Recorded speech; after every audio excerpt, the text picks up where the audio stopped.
हिमाचल में कांग्रेस सरकार को बने हुए 10 महीने हो चुके हैं। प्रदेश के कर्मचारी अपनी मांगों को लेकर लगातार प्रदर्शन कर रहे हैं। इन आंदोलन की वजह से ग्रामीण विकास के कार्य जो हैं वो पूरी तरह से ठप हो गए हैं। पूरे प्रदेश में अव्यवस्थाओं का वातावरण जो है वो बना हुआ है। ये आरोप जो है बीजेपी की तरफ से महेंद्र धरवानी ने लगाए हैं।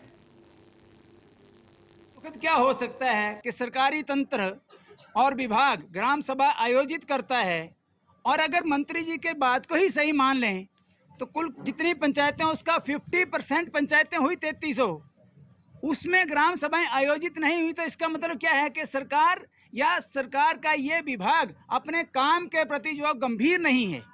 ये सरकार की गंभीरता पर प्रश्न चिन्ह खड़ा करता है। पंचायती राज व्यवस्था में ग्राम सभा का बहुत महत्व है। पिछले 2 अक्टूबर को गांधी जी की जयंती पर जो ग्राम सभाएं पूरे प्रदेश में आयोजित होनी थी, इन कर्मचारियों के आंदोलन के कारण हिमाचल प्रदेश की 3300 पंचायतों में वो ग्राम सभाएं भी आयोजित नहीं हो पाई।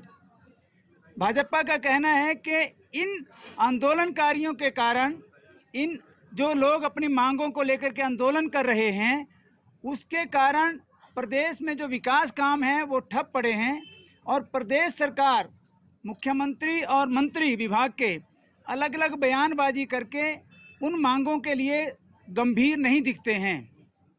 हिमाचल प्रदेश में जिला परिषद के कर्मचारी जो पंचायती विभाग और ग्रामीण विकास विभाग में कार्यरत हैं, उनको गवर्नमेंट के खजाने से तनख्वाह नहीं जाती है, उनकी अलग से व्यवस्था की गई है। मांगों को लेकर के एक शायद समिति बनी थी और आपके ध्यान में होगा कि उस समय के वित्त विभाग ने कुछ अड़चन डाल करके उसको कुछ दिनों के लिए डिले किया। बाद में कोड ऑफ कंडक्ट लगने के कारण वो मांग पूरी नहीं हो पाई। लेकिन हमारा कहना ये है कि इन कर्मचारियों के आंदोलन होने से प्रदेश का विकास रुका है। जो लीगल हिच है वो सरकार को हटानी चाहिए। सरकार उनसे मांग करे, बात करे और सरकार उनको एक स्पेसिफिक टाइम दे करके उनकी समस्याओं के बारे में अगर गंभीर है, हमारा तो आरोप है कि सरकार गंभीर ही नहीं है। अगर गंभीर है तो सरकार उस पर बात करके उनको एक समय सीमा में तय करके उनकी जो समस्या उसका हल करे और विकास का काम जिसके कारण आगे बढ़ सके। उद्योग मंत्री कह रहे हैं कि